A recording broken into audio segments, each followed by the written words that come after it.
I'm a career civil servant, as was the introduction read, of 2001 batch. And I belong to the income tax department, and I number crunch most of the time. And so when I moved to NIFT in 2018, I had smaller targets, not necessarily in numbers, and I will tell you why. Having worked in the income tax department in Ministry of Finance for nearly 18 years, our daily numbers run in a few hundreds of crores or a few thousands of crores. We are trained to deal in profit and loss accounts and balance sheets and look for accounting standards and things of that sort. And so in 2018, when I moved on deputation, and this is called a deputation in the Government of India parlance, where one ministry can borrow someone into the other. And so I signed up and stuck my neck out for Ministry of Textiles from Ministry of Finance. And lo and behold, I interviewed aggressively for a job, which was to be the campus director of National Institute of Fashion Technology, Bengaluru. And so from finance and income tax, suddenly I had 1,200 students to take care of. And my appointment letter read, the well-being and safety of your stakeholders. The only difference was that my stakeholders, I was 40 when I joined NIFT, and my youngest stakeholder at that time was 17 years old, right? And so suddenly, from a few hundred thousands of crores, I had young minds at hand to upkeep, to ensure the well-being of, and for their safety, and all the other shebang of placements and creative quest and things of that sort. But what really stuck in my mind was the well-being of the student community. And so I decided that I will go instinctive with small beginnings, which can have significant impact on the minds of my stakeholders. It was around that time that I read a book, and in it was quoted a wonderful line by Mother Teresa, which said, "We cannot all do great things, but we can all do small things with great love." And in the 5 years that I was at the campus with my 1,200 kids, if there has been one mantra which led me, leave aside all the public policy theories and the shebang that I learned in Blavatnik School of Government and my 20 years with the Government of India, what really moved me was this quote, to make small beginnings which can have great impact. And when the organizers told me that the theme for the TEDxIISER was ripple effect, greatness from small beginnings, I thought what better than to tell the story of NIFT and my students from 2018 to 23.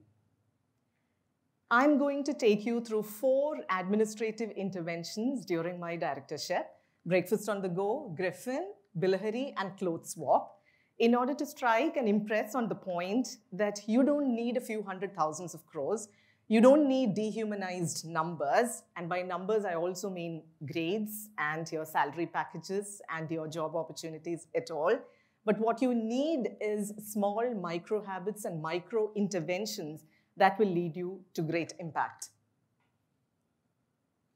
One of the first things that I noticed in the campus was that many of the students came to class in the morning without having breakfast.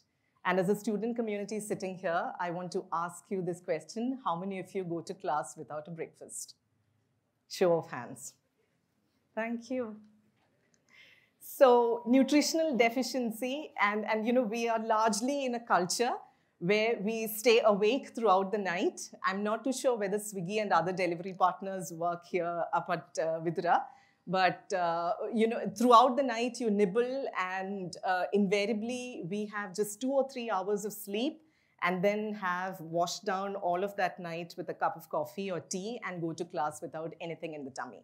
So when I would go for my rounds once the classes would start, I would see students in various positions of absolute lethargy and sleep and sleeplessness and sleep deprivation. So some would be plonked on the desk, some would have both hands on their heads, some would be texting on the phone, et cetera, et cetera. You know it better than me. So what we decided to do was a nutritional intervention in terms of breakfast on the go. So the picture that you would see, the main stairway, the first picture, the main stairway is how you lead to NIFT Bangalore campus to go to the classroom. So we put a canteen guy with bananas for 5 rupees and a boiled egg for 5 rupees. And we played loud dance music every morning from 9 to 9:20, the peak hour in which the students walk into campus. You see, when you walk with a dance, your energy level shifts. And I don't know whether Dr. Tara is here to substantiate this, being a classical singer and dancer. But when you walk with a dance in your head, which translates into your body, your whole attitude towards your day shifts. And so we played loud music, and we gave 5 rupee banana and 5 rupee boiled egg. And the whole idea and the target was by the time you finish 18 stairs, up on this one, you would have finished your banana, you would have finished your egg, and you would throw the peel and the shell into the dustbin, which is kept there. So in the second picture, if you would care to look, there is me playing the DJ, the middle picture. At the far end. So, a few hundred thousands of crores gives way to playing the DJ for my students, and I would do it all over again for them. If it would make them start their day with protein, my game is won. So you will see the sudden business, and the activity that is there in the staircase as well. So if you would look at the beginning of classes, invariably, mornings are very sporadic. There would be, 1 or 2 students walking with their shoulders drooped and things like that. But with loud music, with dance, people would break into jigs. People had their banana, had their boiled egg. And I would like to believe that, that protein-rich diet, for whatever it is, did make an impact on their absorption of academics, right? And surprisingly, the most important messages that I got, I'm on Instagram as well for the sake of the students. And the most important and most thankful messages came from who? From the mothers. Yeah, from the mothers. So you see, a banana and an egg which is kept at the staircase of a campus radiates to a certain peace of mind for a mother who is sitting as far in Delhi or Pune or Jharsuguda or what have you. So, so if you were to put this as a policy evaluation, I mean, in any of the classes in Harvard Kennedy School of Blavatnik and things like that, they would take you through numbers, what is the impact on the people, what is the economic well-being, etc., etc.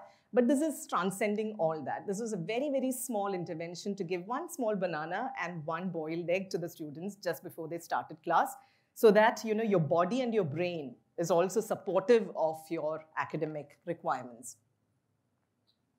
Yeah. So the second step that we did was to get a rescue dog into campus. In March 2020, we decided that we will have a rescue dog. We'll adopt and have what is called as a pet, a campus pet, a therapy dog.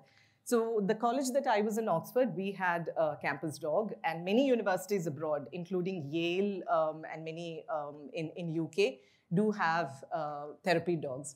And so I signed up with Charlie's Rescue Center in Bangalore and waited, spent sleepless nights looking through photographs of rescue dogs, just to sort of ensure that we get a bony baby into the campus. And you would see that this is the third picture. You can see that we got him when he was a little under 1 year in 2020, March 10th, if I'm not wrong. And hello, folks, meet Griffin. That was the first shot as soon as he was taken out of the pet ambulance. And you will see that, most of the students who are fussing on Griffin on the very first day. And therapy dogs are extremely effective for dealing with separation anxiety. A lot of us who come from homes leaving behind our pets, we are separated from our parents, from our immediate circle. And a dog or any pet, unspeaking, very forgiving, and indulging into our moods. And they're very, very intelligent beings who adjust and adapt to our moods. So if you are sad and if the dog senses that, the reciprocal energy is also going to be like that.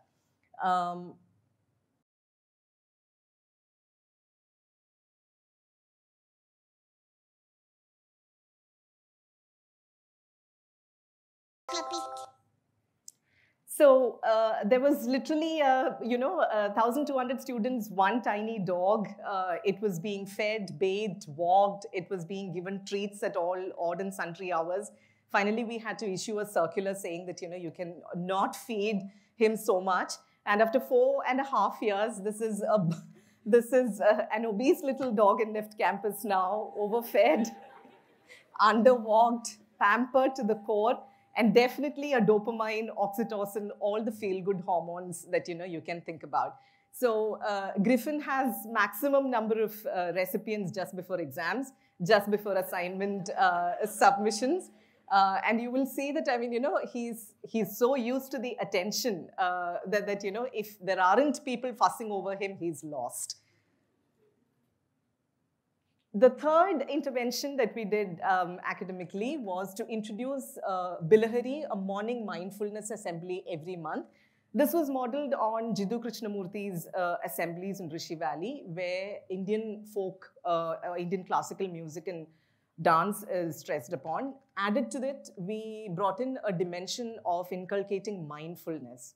And I'm sure, a lot of you would have read and heard about mindfulness, which is about being present here and present now, a very important tenet of Zen Buddhism or Dhyan. And one of the most fundamental things about our lifestyle is that we are always wanting to be somewhere else than where we are now, right? So if we are in classroom, we are busy planning that Goa holiday. If we are in Goa, we are increasingly saying that, Baga is not what is happening, Kalinguta is what's happening. So, if you're in a movie, you're texting and, you are with someone else, not with you're out for dinner with your friends, but you're texting and you're talking in another group. Parallel multiverse is happening all the time, right? So mindfulness is about inculcating being where you are, being in the now and being in the present. And so for one topic for collective thinking and action, every month, once a day, 20 minutes, right? And so if you would look at it, we have, these were the posters that we had designed. So since 19, we have been doing this. Wabi Sabi, we did Meraki. There is Manasiddhare Marga, which is to say that where there is a will, there is a way. Dr. Tara talked about Kintsugi, which is about, broken jointedness with gold. So there are a lot of concepts that we have taken up, and we use storytelling as a medium in order to convey very important lessons in life and as a collective community. And no Bollywood. No Bollywood dance is allowed for Bilahari. Reasons are known to you. The fourth and most important one, clothes swap, especially in a fashion college, right? Fashion always asks you to consume more, to buy more of whatever is produced. But the sad fact is also that, fashion as an industry is one of the major polluters of the world. We buy, we stock, and many of them end up as pocha or, a dusting cloth, if not in the landfills all over the world. And this was an alarming cause of concern. So other than the existential question of who am I, what is that other important question that we all face at the beginning of the day? What do I wear, right? What do I wear? Or if, there is an event, I've done 3 or 4 TEDx by now, and invariably, as soon as I get this offer, most of my girlfriends ask not what the topic is, but what are you wearing,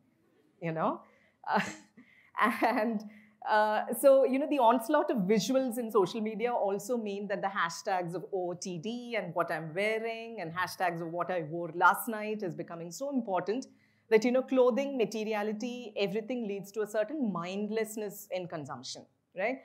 And to reverse this trend, we introduced the concept of clothes swap. It's a no buy, so no money is transacted. If you would look in your wardrobe, they say that, if there is anything that is in your wardrobe which you have not worn for more than 6 months, chances are that you will never end up wearing it. So the idea is to pick out those pieces, issue coupons, and you trade it for something that your friend has who is willing to put it out. So you are borrowing, you're swapping or exchanging, reusing, upcycling, repurposing, etc. He always been faking me out. Can't make you happy or not. Got to guess it out. Oh, savare. Jiya nahi jata. Sun baave ke raatan lambe re. Kate tere sange. So this is about buying less and thrifting more, and I would really like, IISER campus to have something of this sort, where you take out the clothes that you're not wearing, launder it, steam iron, stick to the hygiene standards. You put them up, get the coupons issued, and you trade them. So if you are putting 2 of your items on clothes swap, then you get coupons for 2, and you trade those 2 for new ones. So It's like building a completely new wardrobe, but without having to buy new and without having to transact money. So thank you so much for allowing me to tell the story of 4 small interventions. And meanwhile, do keep throwing pebbles into the pond, because every single ripple that you create has wonderful reverberations.